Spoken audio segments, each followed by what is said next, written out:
This blood should have dried forever. Inside Naples Cathedral, a crowd waits in silence. The reliquary is lifted. Behind glass, inside sealed ampoules, there is a dark reddish substance that the people of Naples believe is the blood of San Januarius, their patron saint. The archbishop holds it up. People lean forward, some pray, some watch the motion of his hands. Some remember years when the blood did not liquefy, years that local memory later connected with war, earthquake, disease, and fear. The cathedral is not only watching an object, it is watching a sign. Will the blood remain solid, or will it liquefy again? For centuries, this question has returned to Naples like a heartbeat. 3 times a year, and sometimes on special occasions, the city looks toward the blood of its martyr and waits. Here's what most people miss. The mystery of St. Januarius' blood is not only whether a substance changes from solid to liquid. The deeper mystery is why an entire city still brings its fear, memory, and hope before the blood of a martyr. This is not a story about magic. This is not a story about proving every disaster warning true. This is not a story about mocking the faith of Naples. This is a story about martyrdom, relics, science, doubt, civic memory, and the strange way blood can become a language when words are not enough. To understand the blood, you have to understand the Saint Januarius, known in Italian as San Gennaro, is traditionally remembered as a bishop and martyr from the early 4th century. His death is associated with the persecutions under the Roman Emperor Diocletian when Christians were imprisoned, tortured and killed for refusing to abandon Christ. The historical details of his life are not as full as modern historians would like. That matters. We should not pretend we know every moment, but the devotion is ancient and powerful. Naples remembers him not as a vague figure from the past, but as a patron, protector, intercessor, and witness. The Greek word martyrion means witness. A martyr is not first a person who dies dramatically. A martyr is a witness, someone whose blood says, Christ is worth more than life itself. That is the first key.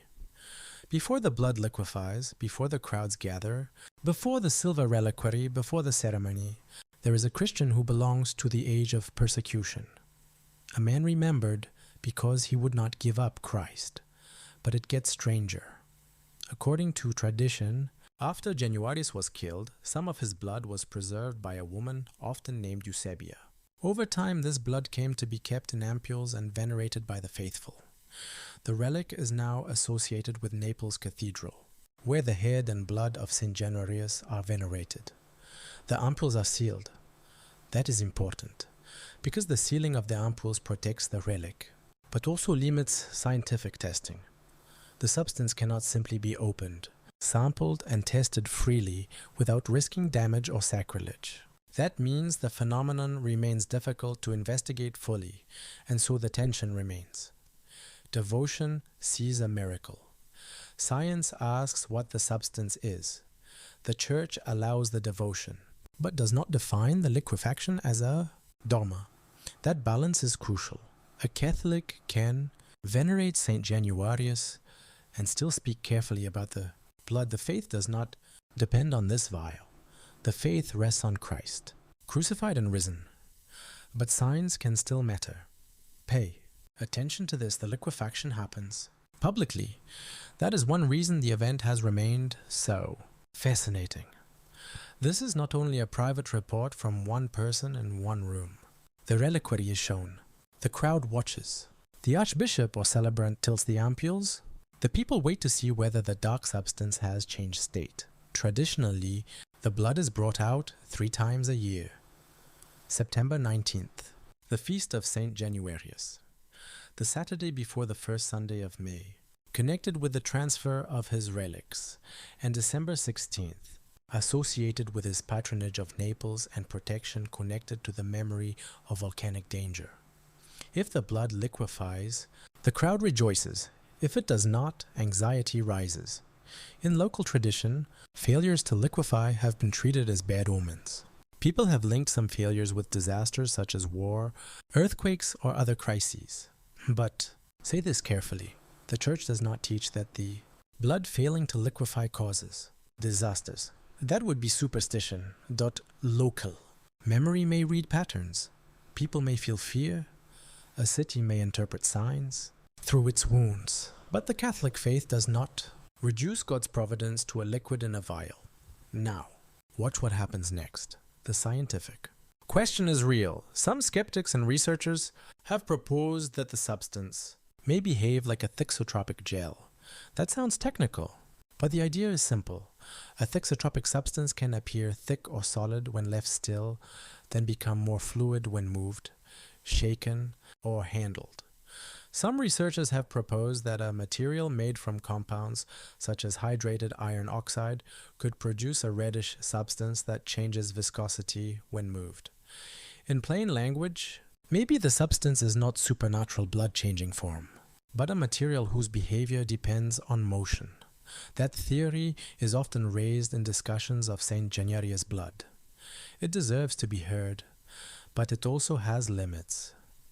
Because the ampules are sealed, direct modern testing is restricted. Without full access to the substance, every explanation remains partly indirect. Some observations have claimed evidence consistent with blood. Other researchers question those observations. Some measurements have been disputed. Some proposed experiments reproduce similar behavior. But reproducing a similar effect is not the same as proving the exact contents of the vial. This is where the easy answer breaks. The believer cannot simply say, "Science has no answer, therefore miracle," without caution. The skeptic cannot simply say, "A similar material exists, therefore the relic is debunked," without caution. Both sides have to admit limits. The object remains sealed. The event remains public. The devotion remains alive. And Naples keeps waiting. There's one more thing. The blood sometimes liquefies in the presence of popes, and sometimes it does not. In 2007, during Pope Benedict XVI's visit to Naples, reports say the blood did not liquefy. In 2015, during Pope Francis's visit, the blood was reported to have partially liquefied. People noticed. Of course they noticed. Catholic imagination notices signs. But again, careful speech matters. These events do not mean Saint Januarius liked one pope and rejected another. That kind of reading is too shallow. A relic should not be turned into a voting machine for heaven. If the phenomenon is miraculous, its meaning belongs to God. If it is natural, it still belongs to a long devotional history. Either way, the point is not papal popularity. The point is prayer. Hold that thought. Because Naples is not an abstract city in this story. Naples lives under danger. Vesuvius is not far away. Earthquakes are part of memory. Disease has passed through the city. Poverty, political turmoil, crime, war, and civic instability have marked its history. When people in Naples look at the blood of San Gennaro, they are not only asking a scientific question, they are asking whether their patron still watches over them. The Latin word intercessio means intercession. Intercession means asking a holy person in heaven to pray with us and for us. Catholics do not believe saints replace God. They believe saints are alive in Christ and pray with the church. So when Naples turns to St. Januarius, the city is not worshipping him. It is asking a martyr to intercede. That is the spiritual heart of the devotion. Not blood as magic, blood as witness, blood as memory, blood as a sign that this city has a friend in heaven. And this is where it gets remarkable. Blood speaks deeply in Christianity. In Genesis, Abel's blood cries out from the ground. In Exodus, the blood of the Lamb marks the doors of Israel. In the Gospels, Jesus gives the chalice and speaks of his blood of the covenant. At Calvary, his blood is poured out. In Hebrews, the blood of Jesus speaks better than the blood of Abel.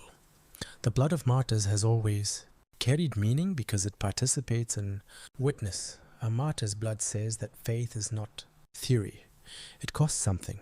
St. Januarius' blood, whether one emphasizes miracle, tradition, or mystery, stands inside that larger Christian language. The blood of the martyr points to the blood of Christ. That is the Catholic key. If the relic draws attention only to itself, it has failed.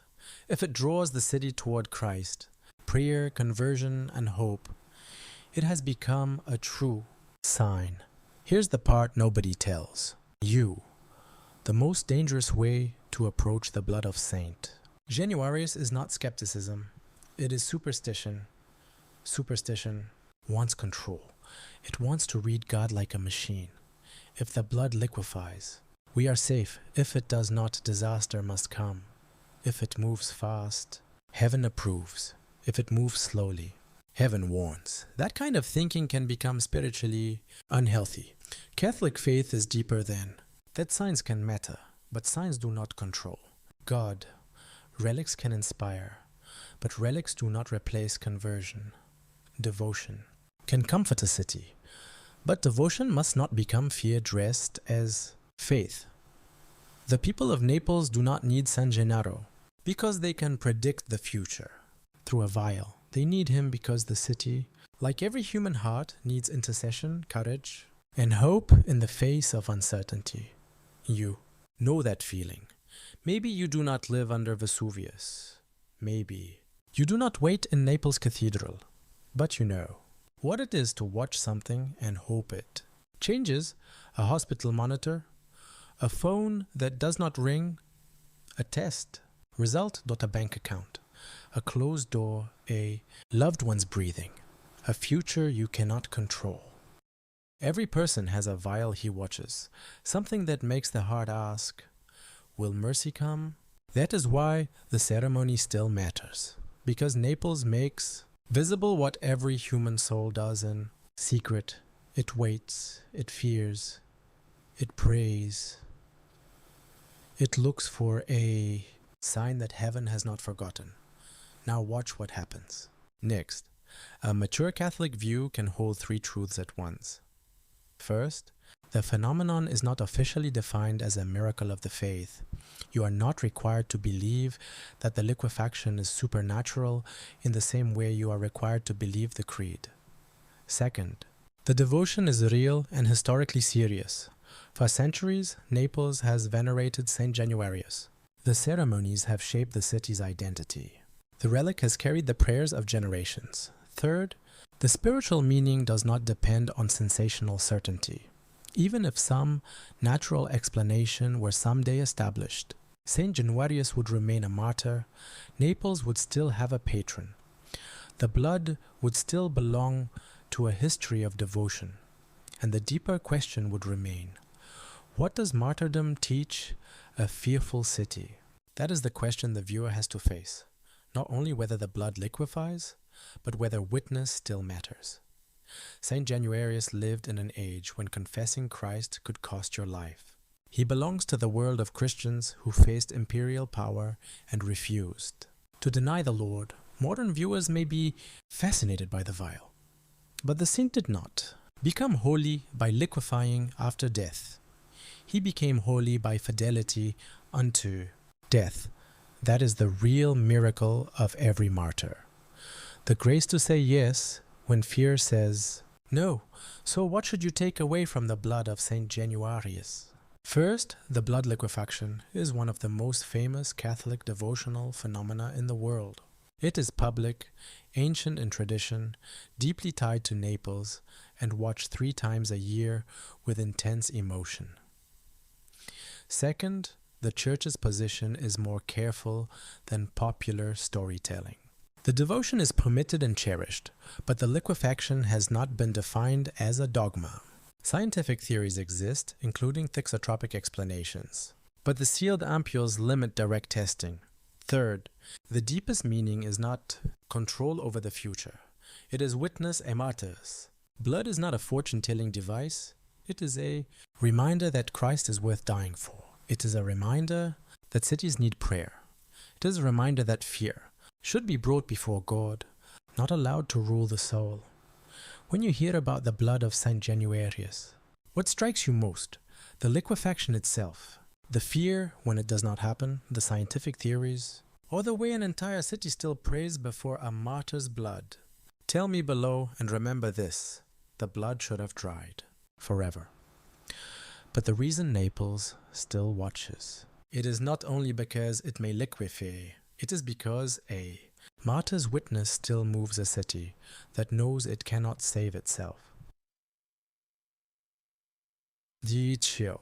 Vial may remain mysterious, but the deeper truth is clear. Blood that belongs to Christ is never meaningless.